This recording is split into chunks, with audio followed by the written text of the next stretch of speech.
ভেষজ খাবার বলতে পারেন। কি হয় এটা খেলে? সেক্স পাওয়ার বাড়ে স্যার। আর আপনি পারমিশন দিলে এই কেসের দায়িত্বটা আমি ইন্সপেক্টর মইনুলকে দিতে চাই। মইনুল তো ঘুমাইতেছে। মইনুল সাহেব, স্যার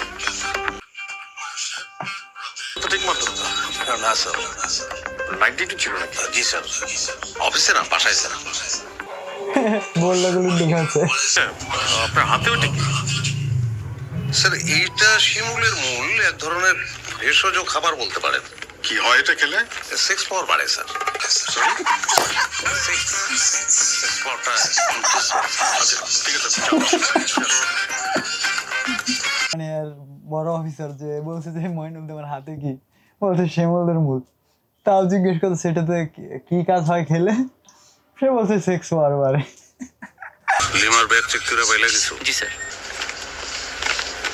কিসের ওষুধ এগুলা? পিরিয়ডের ব্যথার ওষুধ। তুমি বুঝলে কেমন? জি স্যার। তোমার হয় নাকি পিরিয়ডের ব্যথা? স্যার যে কি বলেন না।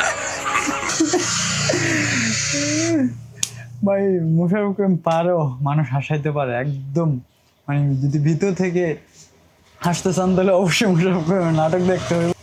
মোশাররফ করিম অবশ্যই হাসাইতে পারে, হাসির জন্য মানে ফানির জন্য বেস্ট মোশাররফ করিম, এটা শিওর। আপনারা দেখলেও হাসবেন।